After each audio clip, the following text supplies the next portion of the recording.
Buenos días. Hoy continuamos con el tema de física de partículas y en concreto vamos a explorar lo que es el sector de los quarks y de la interacción fuerte, ¿no? Todo este área se llama cromodinámica cuántica, ¿no? El nombre proviene del tema del color cuántico que tienen los quarks y los gluones, ¿no?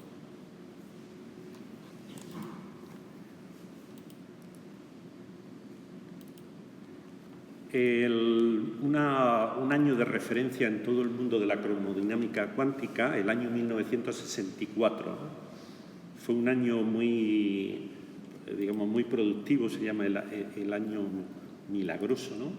Es cuando Murray Gell-Mann y George Schweitz lanzaron las hipótesis de que tanto el protón como el neutrón no eran partículas elementales, sino que eran partículas compuestas y estaban constituidas por unas partículas que les llamaron quarks.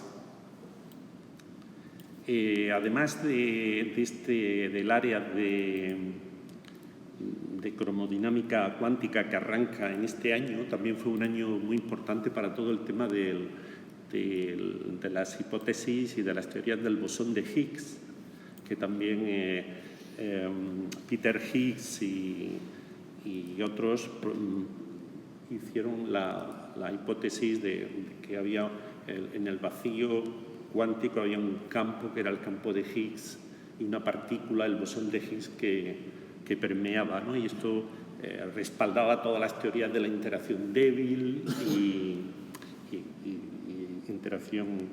las demás interacciones, ¿no? Entonces, este año es 1964. Este es un extracto del último número publicado de la revista del CERN de septiembre-octubre de 2025, donde hay un artículo, si aún no lo queréis, os lo puedo pasar completo, muy interesante sobre el nacimiento de la teoría de cromodinámica cuántica.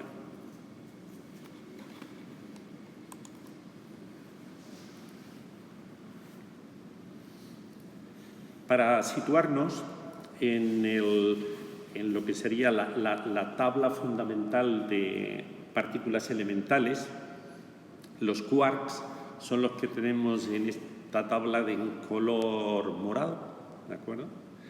Y la partícula que articula la interacción fuerte es el gluón, que está aquí a la derecha, ¿de acuerdo? En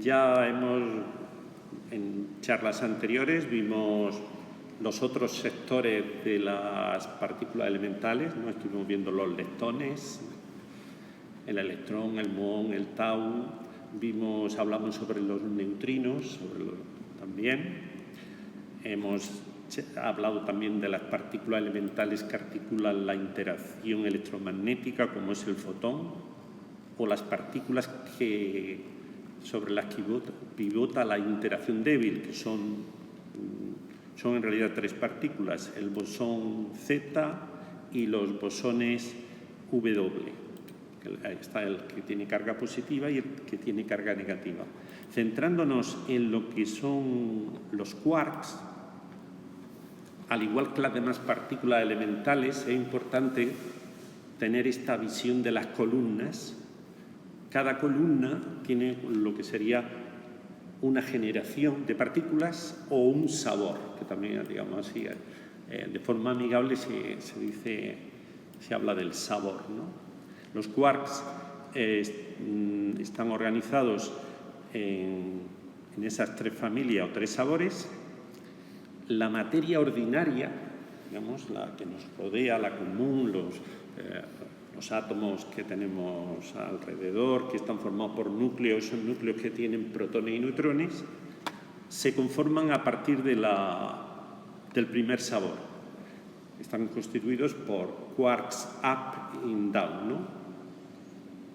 Arriba y abajo, en español sería la traducción.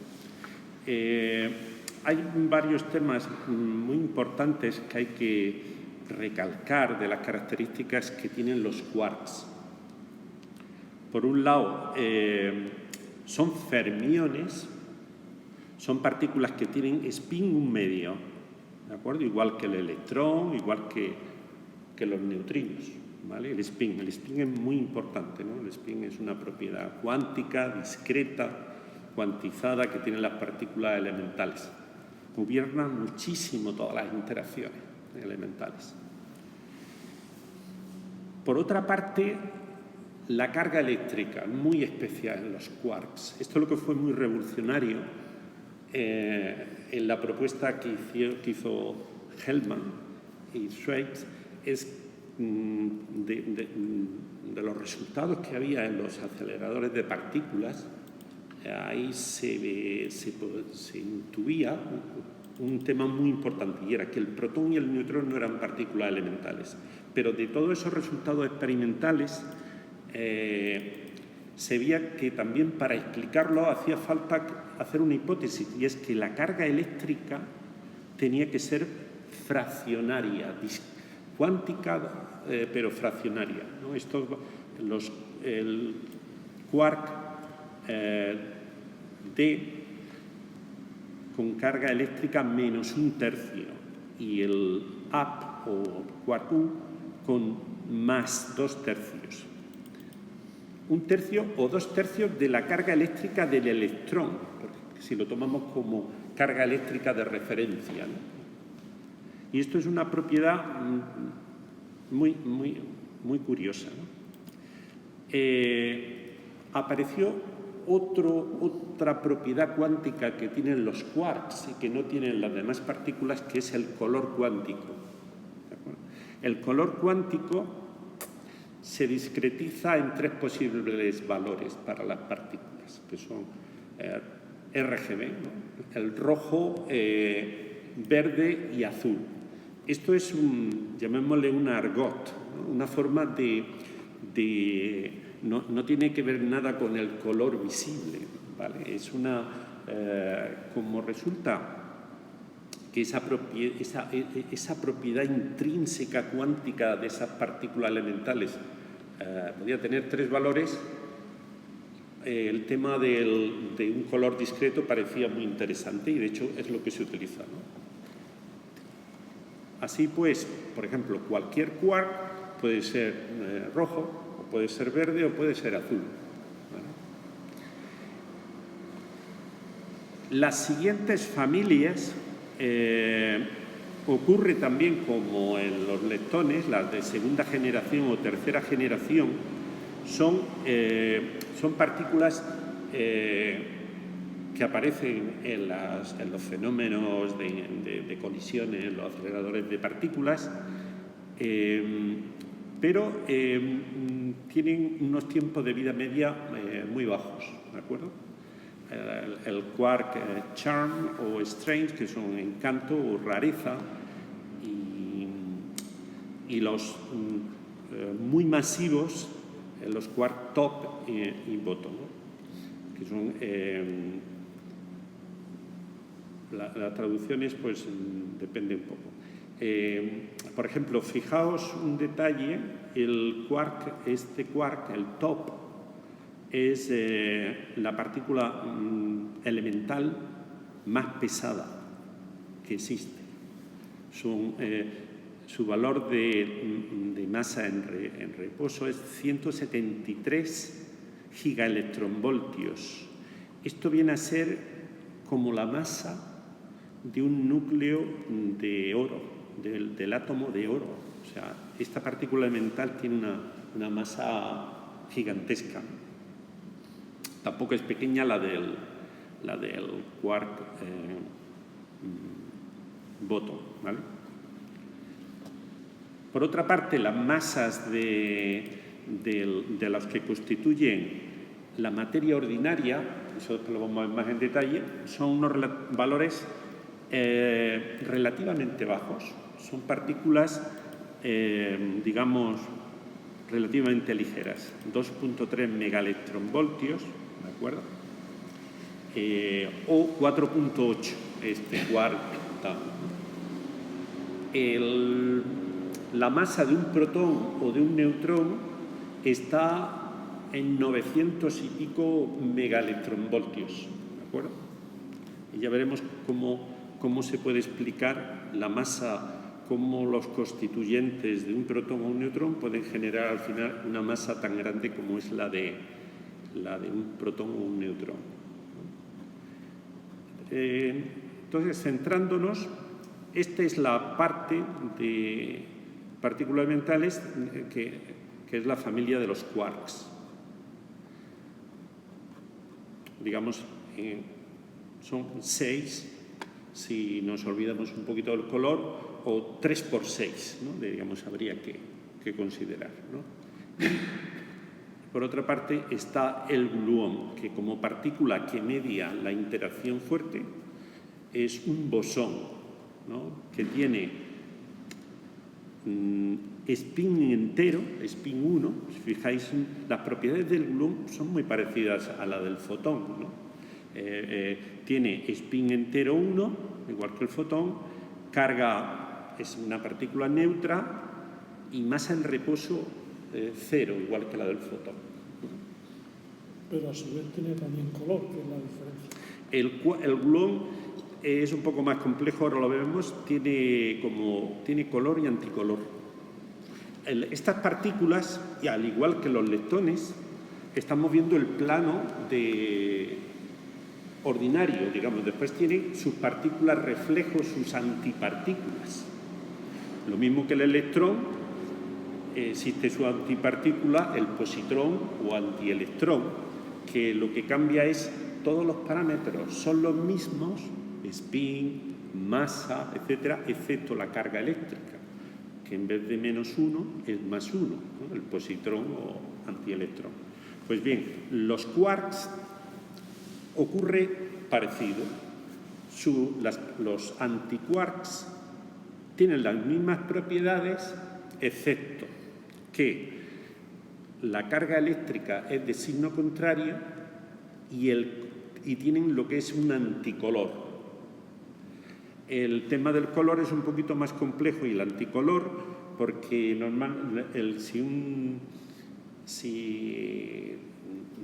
veremos que el antirrojo equivale a tener color verde y azul, por ejemplo. Ismael, ¿te puedo interrumpir con una cosa? Sí. Has dicho una cosa que me ha llamado la atención. El bosón que media en la interacción fuerte, has dicho que su masa es 0. Sí.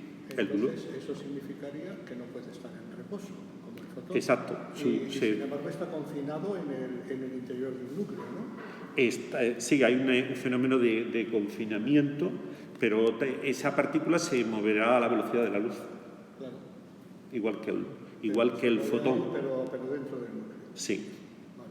No solo dentro del núcleo, sino dentro del cascarón de un protón o un neutrón. Ismael, cuando pones el color RGB ahí, ¿y quiere decir que aplica a todos los quarks y a los bosores también? No. ¿Y al fotón? No, solo a la zona morada, ¿vale? Habría que envolverlo. Pero ha dicho que el gluón sí tiene color. El gluón es un poquito más complejo. El gluón tiene color y anticolor.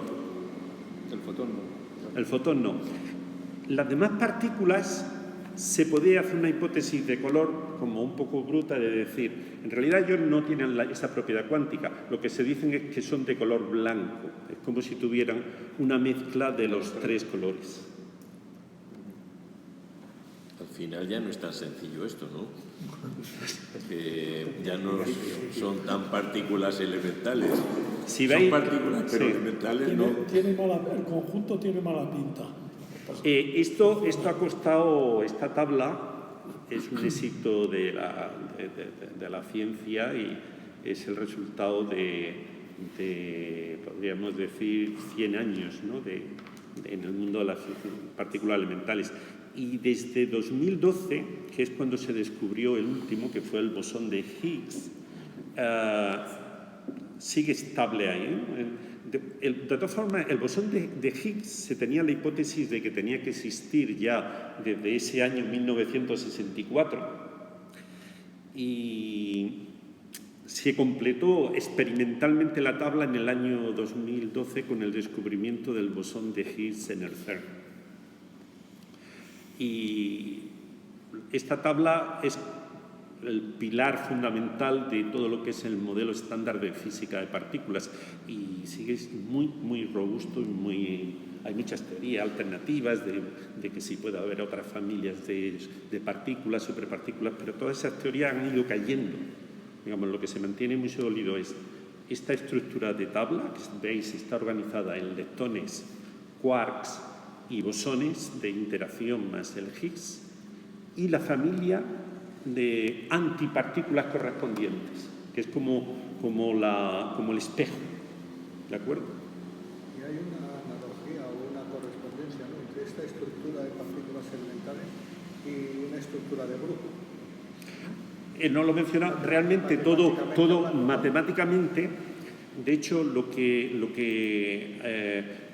todas estas estructuras del color, de las partículas, de las tres generaciones, todo esto tiene una base matemática, que es la teoría de grupos, sobre la que pivota toda la teoría de física de partículas. Realmente es lo más sólido, la teoría matemática que está de fondo, porque lo de los colores y todos estos temas son como algo para facilitar el diálogo, ¿no? Porque empieza a hablar de grupo SU3 o no sé 4 o tal, y es un poco confuso. Realmente lo que guió también a Hellman y a hipotetizar fueron las estructuras matemáticas de grupos que estaban viendo que encajaban con los modelos y con los experimentos que estaban haciendo. Comenzamos a ver lo que podían ser las dos grandes familias en las que se aglutinan los quarks.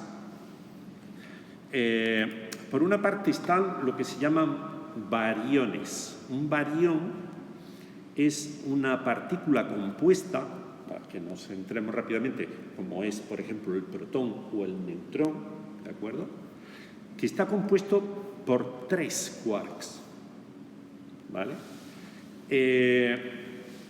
El caso por ejemplo, del protón está constituido por 2 up y un down, ¿vale? El caso del neutrón está compuesto por 2 down y un up. Salen las cuentas, es decir, las cuentas por ejemplo, un protón sería 2 tercios más 2 tercios menos 1 tercio, pues sale más 1.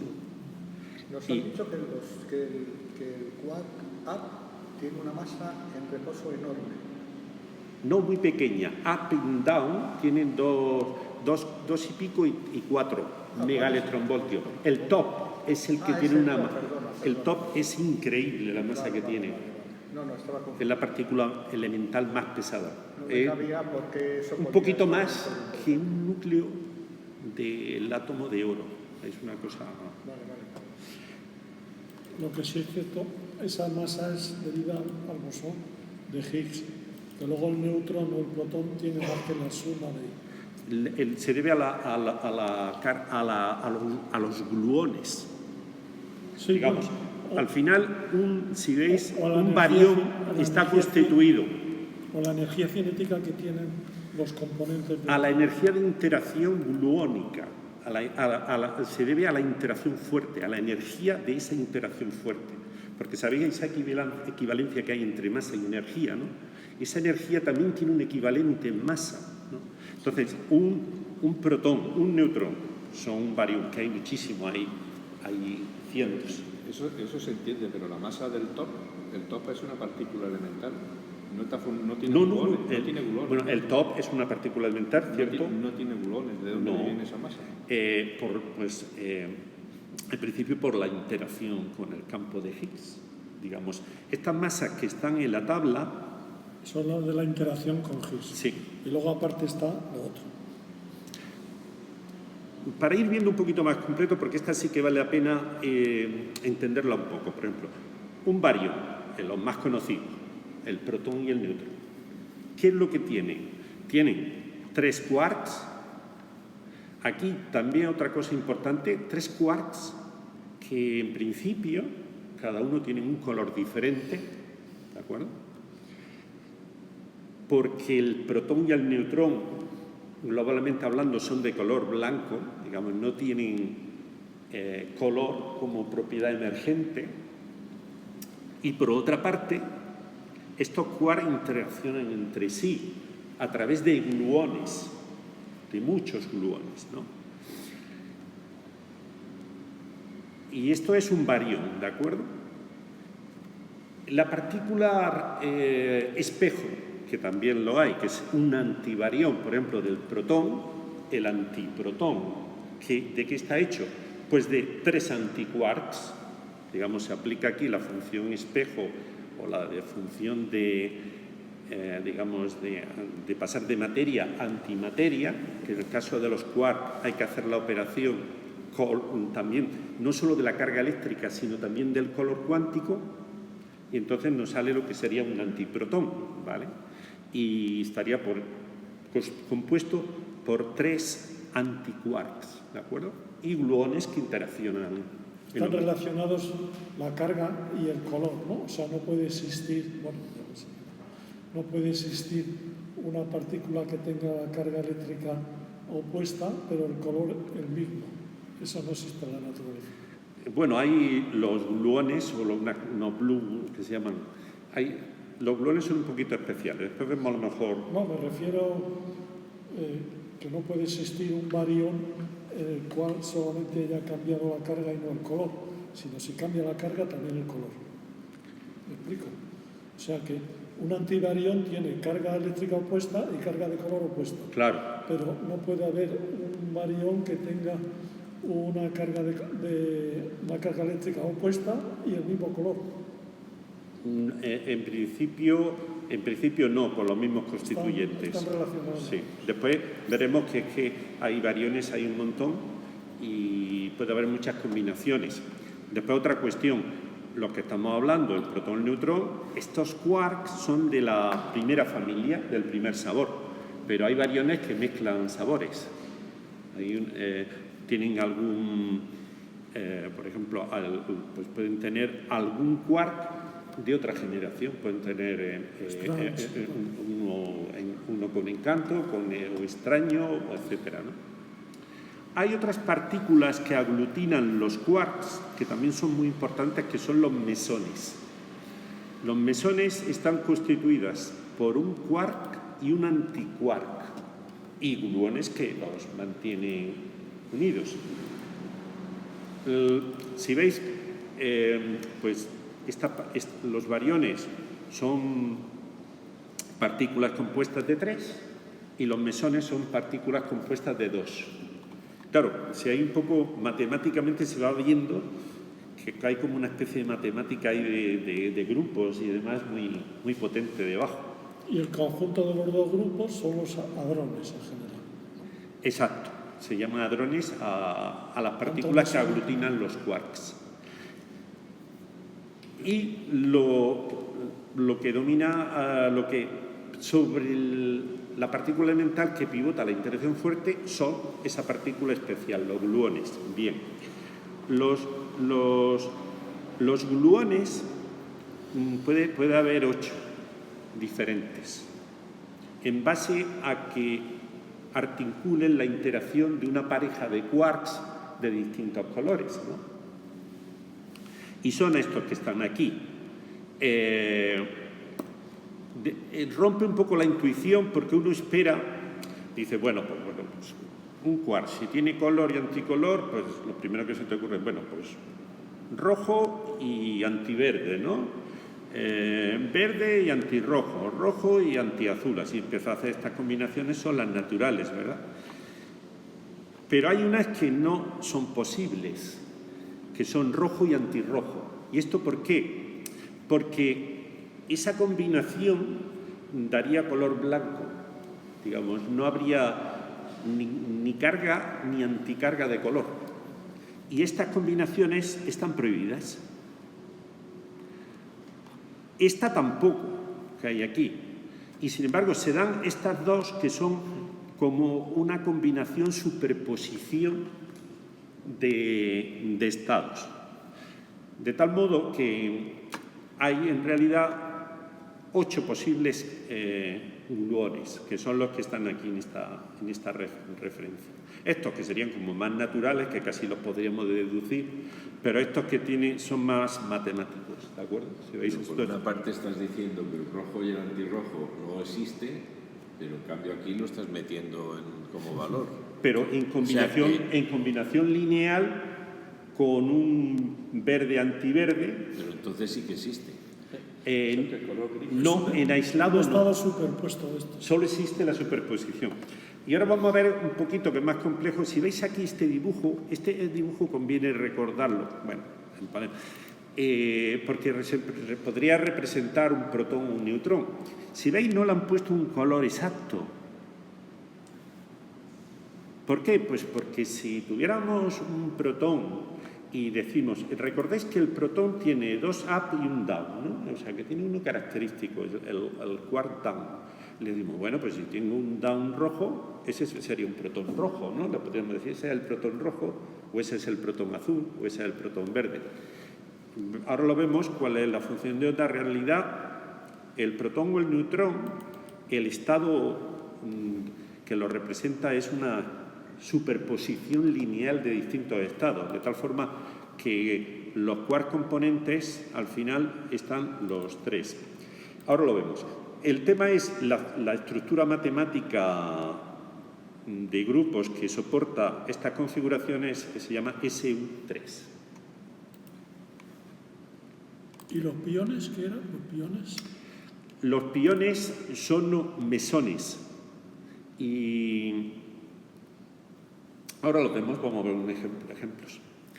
Y de hecho, durante mucho tiempo la teoría nuclear explicaba el núcleo como una interacción entre protones y neutrones a través de piones, digamos.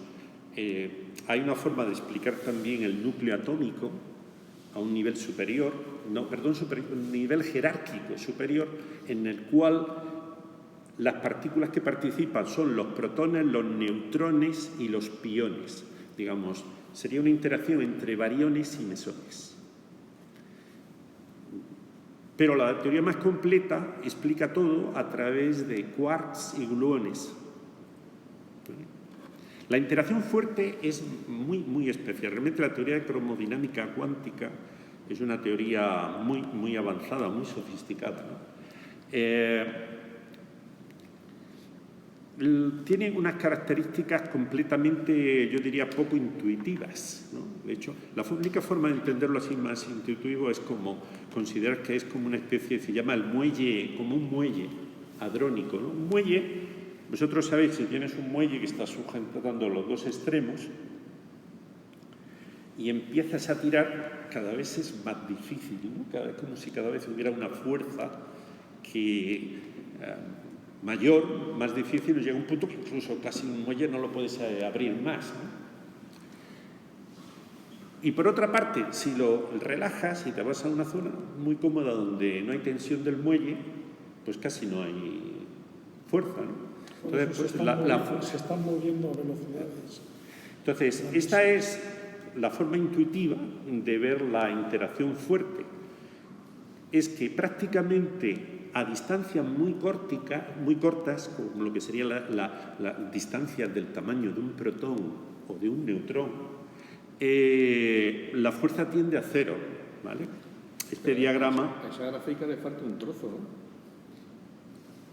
Quiero decir, a partir de cierto valor caerá a cero la fuerza... No, está completa, esta gráfica está completa. Caerá a cero, pero por ejemplo, a una distancia de 5 protones estará prácticamente a cero. Bueno, digamos, hay un ámbito en el cual no hay... Que le falta un trozo por el lado. Por la derecha, dice. No digo, la tendencia asintótica, lo que se llama libertad asintótica, es este tramo, ¿no? Es el marco de distancias inferiores a las del del radio del protón o del neutrón. Y esto se ha ido deduciendo por experimentos, ¿no? Digamos, en aceleradores de partículas. La otra característica es que es una fuerza atractiva muy fuerte en largas distancias. De tal modo que a partir de ciertas distancias se produce lo que se llama el fenómeno de creación de hadrones siempre, ¿no? Lo explico de otro modo, digamos. A muy cortas distancias la fuerza es débil y a largas distancias es muy fuerte. A cortas distancias es posible tener los quarks sueltos, libres. Pero a partir de cierta distancia, si veis aquí, lo que está hablando 1.0 esto sería el diámetro del protón, ¿de acuerdo?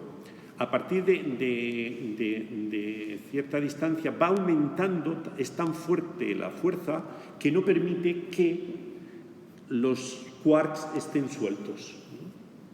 A muy corta distancia se puede formar, y de hecho se genera en los colisionadores de partículas, de hadrones y demás, lo que se llama un plasma de quarks y gluones, donde están prácticamente, es un plasma, están como libres, pero a partir de cierta distancia es imposible tenerlos independientes y acaban formando bariones o mesones, digamos, forman hadrones, porque la fuerza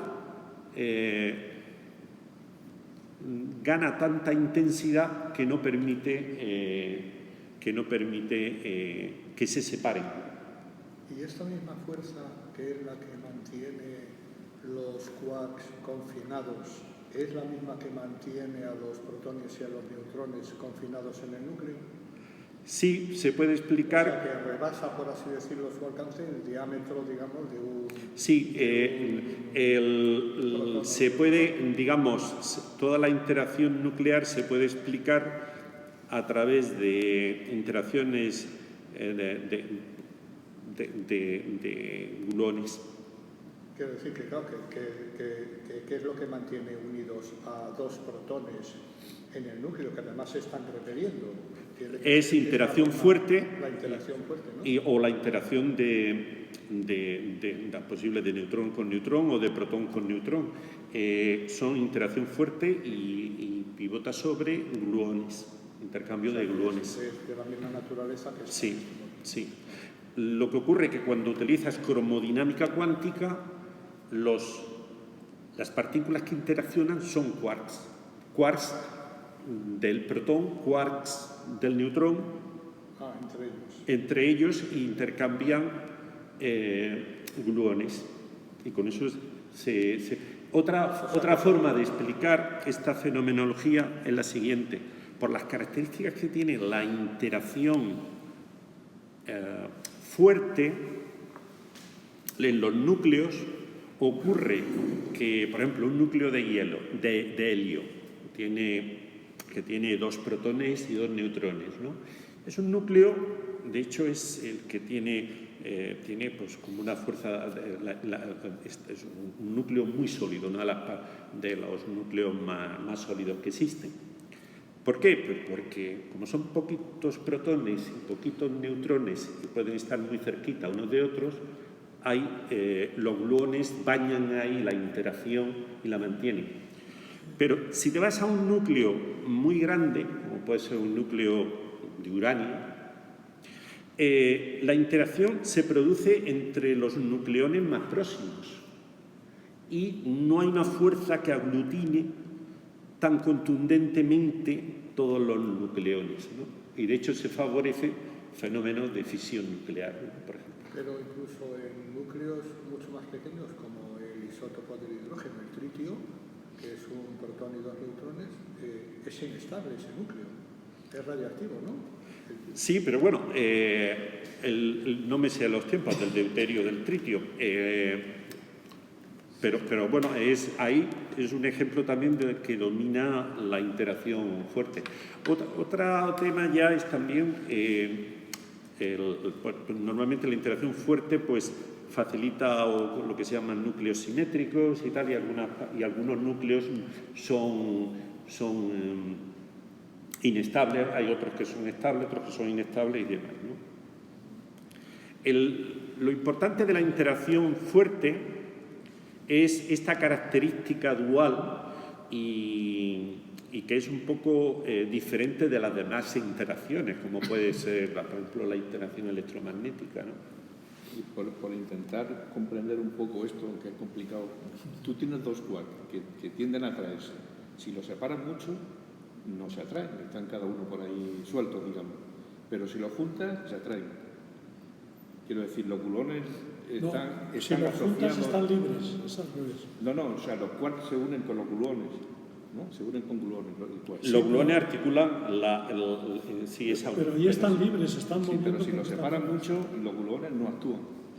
Es tan fuerte que no consiguen nunca separarlo. Y de hecho, en la naturaleza, al final, esa energía, si tú de alguna forma con un mecanismo rompes, lo que ocurre es que se genera las demás correspondientes quarks o antiquarks y se genera un mesón o la energía se reconvierte en partículas y lo que obtiene son... Nunca se observa el nivel. Que no se observa el nivel. Lo que obtiene al final es un barión, que es un mesón, pero al final ese fenómeno que se llama en general hadronización, ¿no? Esto además está súper estudiado en los grandes aceleradores, ¿no? Porque claro, esto que estás diciendo tú se consigue en las colisiones. Si tú haces colisionar dos protones a casi la velocidad de la luz, pues allí es equivalente a esto que estás diciendo tú al final la energía cinética que tienen esos quarks componentes es tan grande que van a tender a salir disparados, ¿no? Al final pero se hadronizan al final. La interacción fuerte no deja... Es decir, que los quarks son un concepto que no ha sido nunca observado en la realidad. Digamos que es una conjetura que explica todos los mecanismos de interacción entre partículas que se observan. Pero... Yo lo reformularía de otra manera. Vamos, yo diría que actualmente, con todos los experimentos que hay realizados, hay datos experimentales muy sólidos que respaldan la existencia de los quarks en múltiples estados. Por un lado, confinados dentro de partículas compuestas como son los protones y los neutrones. Por otra parte, en estado libre, en lo que se llama el fluido, el plasma gluón quark. Ese plasma tiene unas características medidas de superconductividad, de superfluidez, etc. Y ahí están componiendo, ¿no? O sea, sí que hay un respaldo experimental muy fuerte de la existencia de los quarks y de los gluones. ¿Qué ocurre? Que por sus características no los encontramos sueltos, libres, como puede ser un electrón o un fotón, ¿vale? Eso tiene un impacto muy fuerte, por ejemplo, en astrofotografía. Aquí estamos siempre jugando con fotones, ¿no? Y eso es porque la interacción electromagnética tiene una característica diferente. El fotón puede estar libre, ¿vale? O el electrón. El electrón puede estar en dos estados. Por un lado puede estar en un estado ligado, en el marco de un átomo, donde ahí las energías son discretas, y eso se ve muy bien en espectrografía, en espectroscopía, donde se ve las líneas de Balmer, que son discretas, no son continuas, son discretas. Pero por otro lado, el electrón, si no está en un estado ligado, puede estar libre y puede tener cualquier valor energético. Eso es lo que me preguntaban del quark, pero no, el quark no puede estar solo. No porque la interacción electromagnética conforme aumenta la distancia tiende a cero, pero la interacción fuerte, hay un marco de distancia. Esto es un dato, esta curva antes en una etapa que se creía que seguía creciendo exponencialmente, lo que se ve es que a partir de cierta distancia es constante, muy fuerte, pero se mantiene ya, sí. Es muy raro esto. Y esto produce la Por eso hadronización. digo que todos los datos experimentales se explican con la hipótesis de los quarks. Pero En realidad, creer en los quarks es un acto de fe, en el fondo. Yo no diría tanto, ¿vale? Es como tú dirías, bueno, el núcleo atómico, el átomo... Es que él tiene fe, tú no. El átomo... yo también me lo creo, pero bueno, que es una hipótesis que sirve para explicar... Explicamos perfectamente... todos los mecanismos que hemos observado en la naturaleza. Y responde a esos mecanismos. Con una precisión brutal. No pueden existir estrellas de quark. De estrellas de neutrones se pasa a un juego. Bueno, hay una hipótesis. Todo esto lo estamos contando, aunque es física de partículas, pero tiene bastante relevancia en el marco de astrofísica y de astronomía y demás. Las estrellas de neutrones, está claro que por el nombre, dice, pues se tiene o se hace una hipótesis explicativa de que la estrella de neutrones, pues hay un momento que protones y electrones se fusionan formando neutrones por la fuerza de gravedad tan alta y se para en un punto donde la presión de degeneración mantiene la estructura. Pero en el interior de la estrella de neutrones hay hipótesis que se van a que lo que hay allí es un plasma de quarks y gluones. Puede ser una de las hipótesis explicativas, porque dentro de la estrella de neutrones también hay unas presiones que incluso la teoría de que fuesen solo neutrones no se explicaría. Se generan las condiciones parecidas a las que se generan en los grandes colisionadores de partículas, cuando se forma el plasma de quarks y gluones. Sí, pero eso automáticamente degenera en la generación de hadrones. Quiero decir... Cuando tienes un fluido, lo que pasa es que en un acelerador de partículas pues, dura muy poquito tiempo, se genera como una especie de sopa, vamos a llamarle calentita, muy calentita. Cuando tú colisionas dos núcleos, por ejemplo, o colisionas que además suelen hacerlos con plomo, con oro, colisionan los núcleos y van a tanta energía que hay un tiempo que se forma una sopita, un plasma donde los componentes son quarks. Sí, pero y están libres, no están hadronizados. En esa etapa de fluido cuántico... En ese instante. Que sí, mientras consigan mantenerlo. Pero eso, claro, en un acelerador de partículas ocurre en unas fracciones de tiempo muy pequeñas, pero consiguen medirle las propiedades de conductividad, de fluidez, etc. En una estrella de neutrones sería algo constante. Exacto. El interior reúne las condiciones y una de las hipótesis explicativas del interior de las estrellas de neutrones. Ya, pero voy a que las estrellas de neutrones se mantienen por el principio de exclusión de Pauli. Es decir, la presión de degeneración de los neutrones. Se sostiene. Pero en las distancias cortas es al revés, los quarks están más libres. Entonces, ¿qué hace que soporten más presión? Porque si están más juntos, están contentos, no tienen ningún rechazo, ¿no? Entonces, ¿por qué van a existir? Pues no. ¿Por qué va a existir ese equilibrio? Pasaríamos, como ocurre, ¿no? De la enana blanca a la estrella de neutrones, a lo que podría ser el interior de una estrella de neutrones. En primera instancia, la enana blanca lo que soporta la presión, digamos, la gravedad es la degeneración, la presión de los electrones. Y en la después neutrones, es los neutrones. la presión de degeneración de los neutrones, pues sería la presión de degeneración de los quarks. Claro, pero los quarks no producen un freno. Porque Sí, el muelle del gluón lo aprieta y llega un momento en que no... No, al revés, o sea que si tú juntas los quarks, cada vez están más libres. Por eso la hipótesis explicativa es que ahí tendríamos un estado de un plasma, ¿vale? Pero eso no quiere decir que se puedan llegar a fundir, porque también ahí tendrán su propio principio. Están de moviéndose a distribución. velocidades casi de la luz, que por eso aumenta la masa del... Ya, pero quiero decir, tu pregunta es que si se puede, ¿qué es lo que impide que esos quarks se vayan comprimiendo cada vez más? ¿No? Eso es lo que digo yo, porque ¿qué Pues principio lo que hace? impide que dos electrones se puedan fundir? Me imagino que tendrán su propio principio de fusión, ¿no? No lo tienen. Ahí cuánto No, los quarks claro que sí, son fermiones de spin medio. Están gobernados por el principio de exclusión de Pauli. Pues ya está.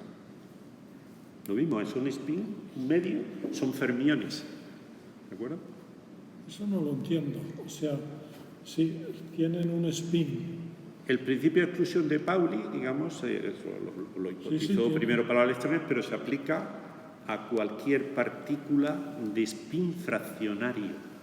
Todo lo que sean fermiones cumple esa condición. Y es un poco más sofisticado. Las partículas elementales suelen tener spin un medio, pero una partícula compuesta que tenga spin 3 medios o 5 medios... Entonces, digamos que a esas distancias súper cortas, la fuerza fuerte no hace ningún freno, pero sí está todavía vigente. Está vigente, pero se de genera lo que se llama la libertad asintótica. Crea unas condiciones muy especiales, ¿no? Claro, entonces pueden moverse, pero no juntarse. Bueno, sería el freno de la estrella de Quantum. Este es, reiterando la idea, ¿no?, de esa interacción tan especial. Es bueno compararla con la electromagnética, ¿no? Un fenómeno que tenemos que es básico, ¿no?, en astrofotografía, la luz, ¿no? La luz es un haz de fotones libres, ¿no? No puede haber una luz de gluones por estas características que estamos hablando, ¿no?, de que es una interacción que tiene unas características casi opuestas, ¿no? O fenómenos como son la conducción eléctrica, etcétera, etcétera, ¿no? Los quarks. Después vamos a ver, bueno, los propios quarks tienen otra propiedad, que interaccionan entre sí y forman lo que se llama bolas azules o tal, no sé qué. Bolas de goma, ¿no? Bolas de... porque los quarks, a diferencia de los fotones, digamos, los fotones prácticamente no tienen interacción un fotón con un fotón, ¿no?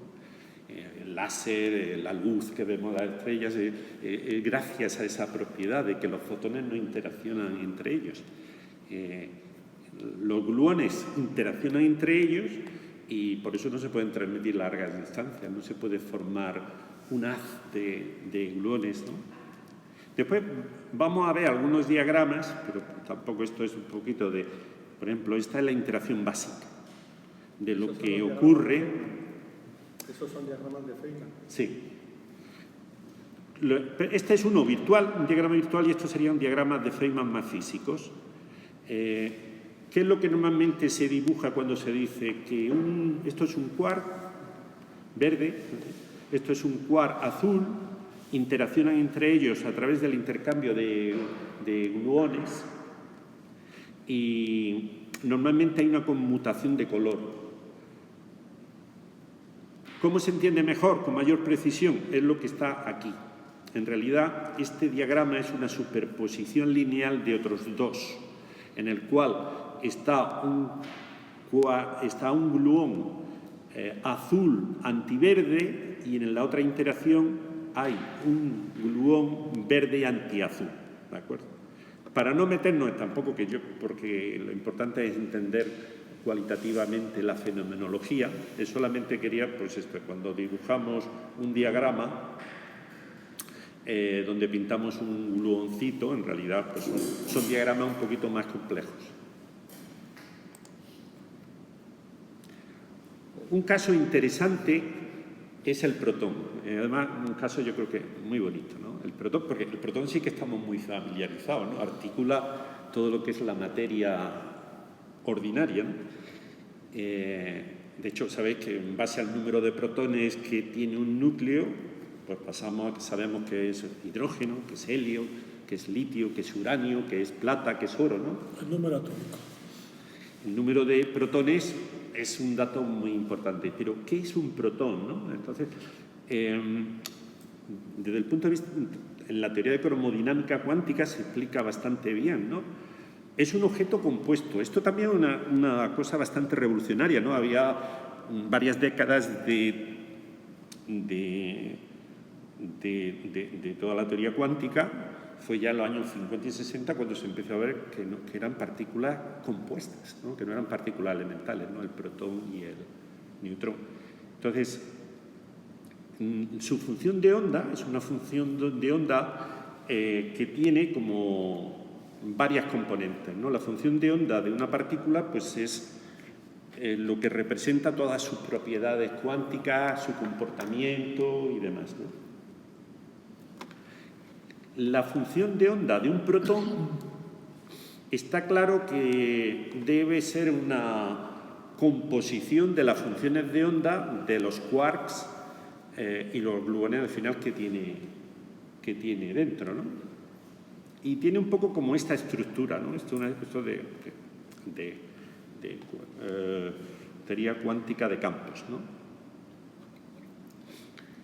¿Eso que es un producto de números complejos? Sí, son funciones, todo esto son funciones de variable compleja, de como la función de onda de una partícula, sea compuesta o sea elemental, es una función de variable compleja. Porque después, digamos, la representación, cuando se quieren obtener también medidas reales, pues hay que hacer un procedimiento de convertirlo en una función real y eso tiene que ser a través de un módulo al cuadrado, etcétera, ¿no? Lo que primero, no perder nunca de vista esto, ¿no? Digamos, sabemos que un protón tiene spin un medio. Por ejemplo, una partícula compuesta, pero es un fermión, tiene spin un medio. También sabemos que tiene carga positiva, ¿no? Una unidad, ¿no? El protón. Y después sabemos que no tiene color cuántico, el protón.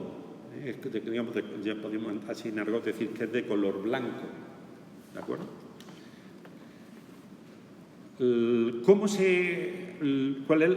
Según la teoría actual, la función de onda pues tiene todas estas componentes, ¿no? Una de sabor, otra parte que representa el spin, otra que es el color cuántico y otras componentes que son, digamos, espaciotemporales de esa función de onda. Una que, por ejemplo... ¿El responsable de la carga cuál es? Quiero decir, la carga eléctrica. La carga eléctrica no la tengo aquí. ¿De esas 5 componentes? Aquí he desarrollado dos. La carga eléctrica es muy sencilla, es casi como una suma aritmética de más 2 tercios más 2 tercios menos 1 tercio. ¿Vale? ¿Vale? Aquí he puesto como ejemplo cómo se explica, por ejemplo, el spin. El spin, que al final puede tener más menos un medio, ¿no? Pues es una combinación lineal muy sofisticada de superposición de estados. No es que el protón esté compuesto de un quark up and down, dos quarks up y un quark down, sino es una combinación lineal muy sofisticada de las posibles combinaciones de esos quarks en sus distintos estados de spin, porque cada quark puede tener el estado más un medio o menos un medio. U ocurre lo mismo con la de color. No es que este protón tenga un quark rojo U de tipo D, uno azul de tipo up y otro verde de tipo up, sino que es esta combinación sofisticada. Al final sale blanco. Al final sale blanco. ¿Pero eso es una superposición cuántica? ¿O? Es superposición de estado. El mensaje importante es el siguiente, que no solo el protón es una partícula compuesta, sino que es una partícula De superposición. cuántica muy sofisticada que tiene la superposición de todos esos estados posibles de los quarks, de los gluones, de todos los componentes. Pero como cualquier superposición cuántica, entonces, Como superposición mediante un cuántica. experimento, una observación, se podría colapsar a un estado determinado, ¿no? ¿Esos experimentos son posibles, son reales? Se podría, digamos, lo mismo que posiblemente tú cuando hagas una medida de un protón, pues acabes en la medida definitiva final, ese estado de superposición se rompa y acabas midiendo que tiene spin menos un medio. O Lo más que un pasa es medio. que la probabilidad, digo yo, la probabilidad de cada una de las posibles combinaciones no es la misma. Hay una que tiene más probabilidad que otras. Por eso se colapsará siempre en el estado normal, digo yo. El tema es que un protón, que es una partícula que es muy común, es realmente un ente bastante complejo, ¿no? Aparte de ser un objeto cuántico que tiene varios componentes, entra la mecánica cuántica en juego y se produce también una fenomenología de superposición lineal de estados, ¿vale? Y de mezcla de estados, ¿no? Estamos diciendo que dos protones no son iguales. Lo- Cada protón en un momento determinado es lo que es y el de al lado es otra cosa, Podrían no ser iguales, pero al final son iguales por las probabilidades. por estadística. No, porque al final todos tienen spin más menos un medio y carga más uno. Sí, pero esos son Pero las luego- propiedades finales. Claro. pero- Exacto, pero son O sea, productos Nosotros somos de- todos humanos, pero cada uno de su papá y de su mamá. Eso por ahí, sí. Eso es lo que está poniendo ahí, ¿no? Por ahí. O sea, que no hay dos protones iguales. Estas funciones de onda son pues, de la teoría se llama la masa avanzada, que es QFT, teoría cuántica de campos, y No son iguales, pero tú los ves siempre igual. En realidad, que una partícula elemental no es más que una esperanza de ser observada. O sea, es una sí, exacto. nube de probabilidad. Y- O sea, si tú no observas un electrón, ese electrón... Y en el mundo cuántico, normalmente, pues para hacerlo más entendible y tal, pues lo pintamos así con unas bolitas quietecitas. No, la cosa es más sofisticada. Hay pues, los fenómenos de superposición, los fenómenos de entrelazamiento. Es un mundo donde se produce una fenomenología muy diferente de la que tenemos a nivel macroscópico. Otro dato muy importante es este en la línea final. La masa de un protón son, ahora me acuerdo, 980 megaelectronvoltios, casi 1 gigaelectronvoltio, ¿no? Si recordáis, la masa del quark Son muchísimo más pequeñas. up era 2,3 y la del down era 4, algo. Claro, si tú sumas 2 por... Vamos a ponerle 3, regalando ahí. 2 por 3, 6, más 6 más 4, 10. De 10 hasta 940, ¿Dónde está? ¿de dónde viene toda esa otra masa? Bien, toda esa otra masa es la interacción, es la energía de la interacción fuerte, pesada, reflejada en masa. Los gluones. Otros, para que lo entiendan, dicen es que como están en una zona de libre movimiento, se están moviendo a tanta velocidad que es una energía cinética que hay que sumar a la masa de Higgs. Bien, sería una para Pero más son- fácil de entender. En ¿cómo realidad, explicarlo? son interacciones que se llama cromospin. Son interacciones, son interacción fuerte y es la interacción entre los quarks componentes, y la interacción de los quarks componentes sabemos que es la interacción a través de los gluones, ¿no? Y pues se lleva todo si veis, esto es el 90 y tantos %, ¿no? O sea, de la masa de un protón es todo interacción prácticamente. Es la interacción fuerte. Por eso, si sabéis, normalmente en cosmología se habla de la masa bariónica, ¿no? Una pregunta, si haces la fórmula esa del color 1 dividido raíz de 6 Y esa combinación lineal, ¿qué valor se supone que sale? Cero. Para que salga blanco. Claro. Tiene que salir cero. Sí, sí. El color, la suma en color neta siempre es blanco. Y es necesario que sea, esto hay mucho teoría matemática de grupos y demás para que al final articula porque aquí no es sumar aritméticamente tan sencillo, son además funciones de variable compleja, etcétera, etcétera, ¿vale? El caso similar sería el mesón, es más sencillito, quizás este es más sencillito. ¿Por qué? Porque los componentes son un quark y un antiquark. ¿Y por qué son inestables los mesones? Bueno, hay mesones que tienen... Que tienen una vida media más larga. Sí. Pasa lo mismo, los más comunes, y cuando tienen componentes más pesadas son tiempos de vida media más pequeños, ¿no? Aquí lo mismo, este es lo que tiene de curioso los bosones, los mesones, que son bosones, porque al tener un quark y un antiquark, a nivel spines, uno tiene, siempre son combinaciones que dan spin 0, spin más menos 1, etc. Ismael, una cosa, ¿por qué el electrón y el positrón, si se encuentran, se aniquilan?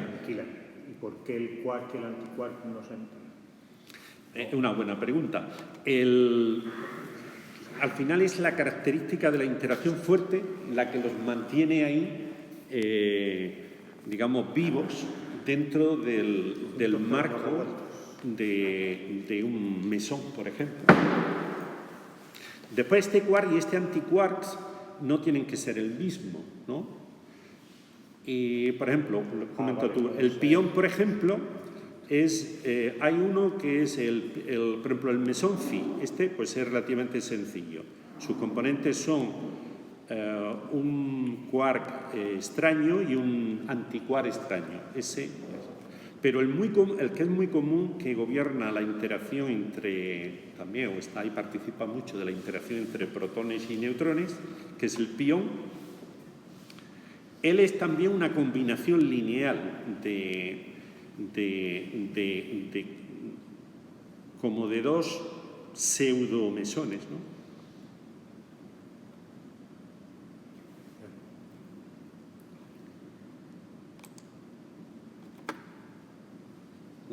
Después, el mundo de, por ejemplo, mesones, pues esto, combinaciones, posibles mesones que hay, pues hay centenares, porque hay, aparte de todas esas combinaciones naturales que podríamos hacer si cogemos la tabla, ¿no? ¿Recordáis la tabla de quarks, por ejemplo, ¿no? Metemos otra dimensión, los antiquarks, pues podríamos empezar a hacer combinaciones, ¿no? De este con el otro, tal y tal. Pero es que además son posibles combinaciones de este tipo. Combinaciones lineales. Exacto. Con lo cual, las familias que hay en física de partículas comenzaron un poco, pues en el experimento, salía una determinada partícula, un determinado mesón. Se consigue medir sus características, qué masa tiene, qué spin tiene, etcétera, ¿no? Entonces se hacían estos tipos de diagramas, que son la estructura matemática que al final explicó todo esto muy bien, es la estructura, la de grupos. Si veis que tienen como geometría octogonal o triangular, etcétera. Si veis, los vértices son distintos tipos de mesones, ¿no? Aquí está el pión el pión hay también uno con carga positiva y otro con negativa y uno neutro. Estos son caones. Digamos, hay muchísimas familias, ¿no? Pero incluso hay estados excitados de esas partículas que también se identifican con mesones diferentes, ¿no?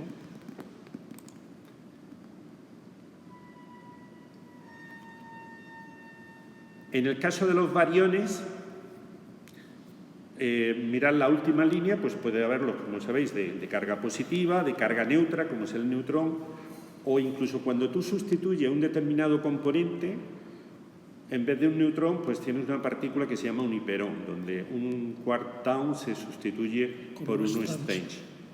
Pero eso será súper inestable, ¿no?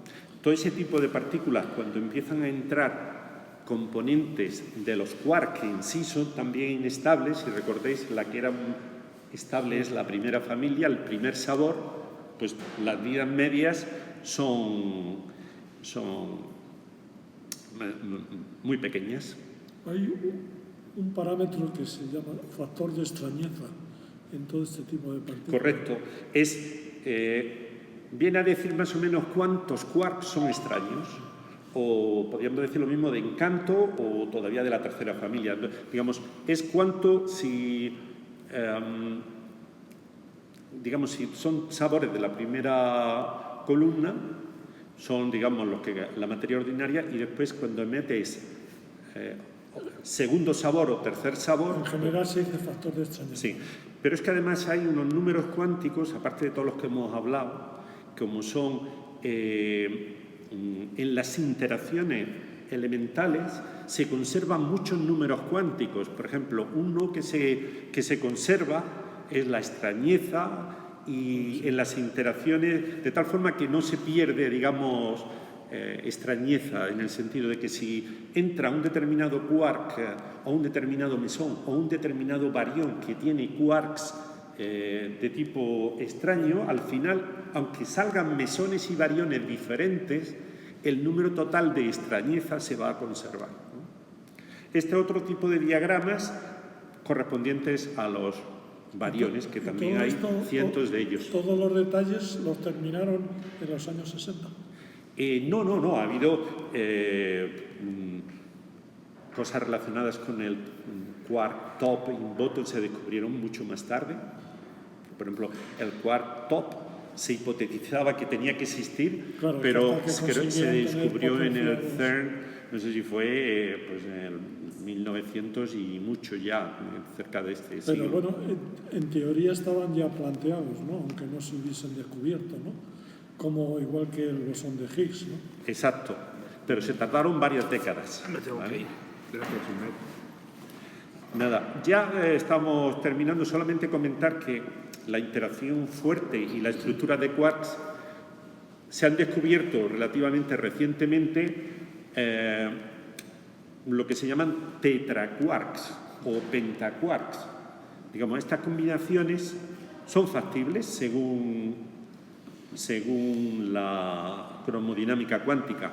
También se llaman como pseudopartículas, ¿no? O pseudomoléculas, ¿no? Porque esta, por ejemplo, un tetraquark, podríamos verla como dos mesones, como un mesón doble. O un pentaquark se podría ver como un barión y un mesón. Pero, ¿son factibles matemáticamente hablando o existen? Estos se han puesto sobre el tablero después de que se hayan descubierto y no se sabía exactamente qué eran. Vale. Esto se tiraron bastante tiempo, en los experimentos salía el X, fíjate el nombre que le pusieron, X.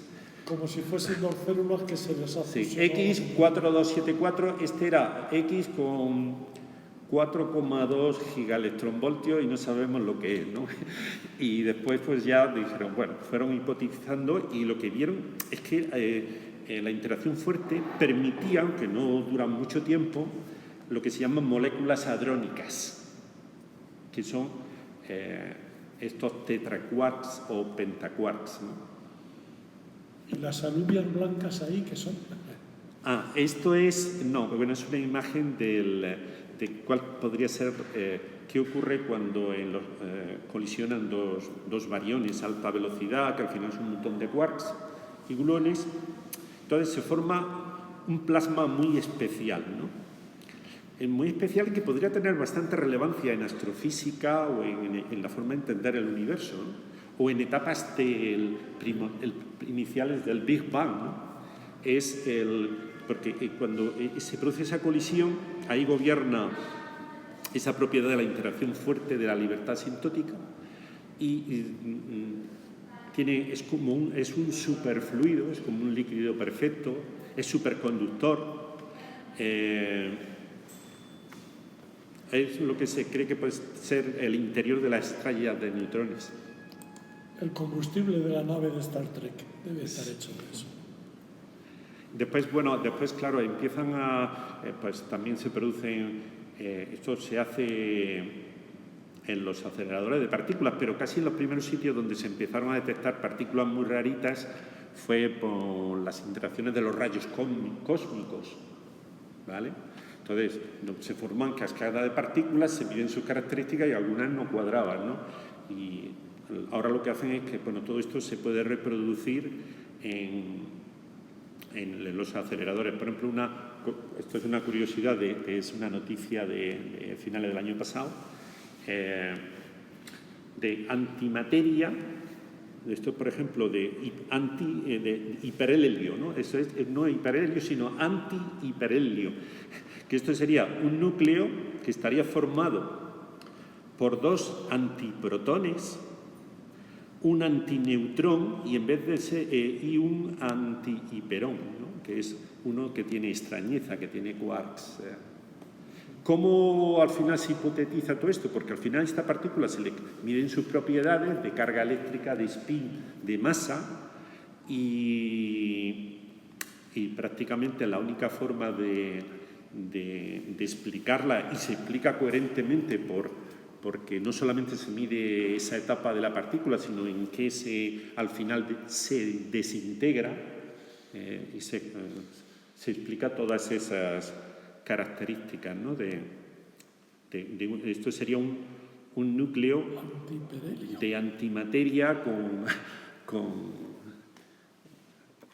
con componentes extraños, ¿no?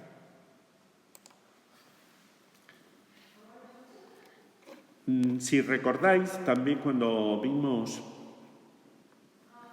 los neutrinos, hay una fenomenología que son lo que se llama oscilaciones. Son fenómenos puros cuánticos, lo mismo que los neutrinos. Podían oscilar, un neutrino electrónico se puede convertir en un neutrino muónico de tipo tau y van oscilando, y lo que ocurre es que se producen estados mezcla. Esto ocurre también a nivel de quarks y de mesones, y hay lo que se llama oscilaciones de mesones. Este es un ejemplo de unos que son kaones, se llaman, donde lo que se detecta es un estado mezcla. Son estados que al final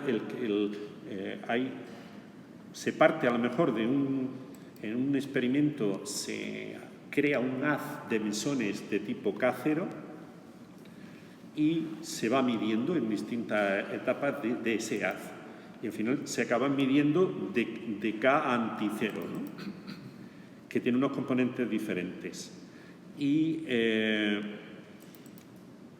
lo que se ha visto es que lo que ocurre es que se producen unos fenómenos de oscilación y transformación de unos mesones en otros, y lo que empezó como un haz puro de unas partículas, al final acaba en un estado mezcla. Y esto ocurre también en el mundo de los quarks. Al final son fenómenos, lo mismo que la superposición, lo mismo que las distintas propiedades, pues este escenario de oscilación y transformaciones también ocurre en este.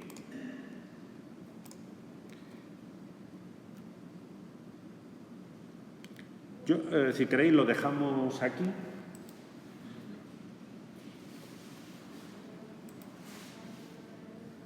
No sé si tenía alguna pregunta. Yo me estaba enganchado con la anterior, porque estás hablando de que una partícula convive con su antipartícula. Exactamente. Pero aquí, en este caso, son partículas compuestas, porque justo estos estados mezcla, la mezcla es de una partícula compleja y su antipartícula. y conviven. Más que aniquilación, Eso. es durante una etapa lo que hay es transformación de una en otra. Pero lo que podríamos esperar, si conviven, porque no todas las partículas del haz son materia o antimateria. Estas partículas normalmente son haces y físicamente no están en contacto una con otra. Cuando hiciesen contacto, lo más seguro es que se produzca una aniquilación. Eso. ¿Vale?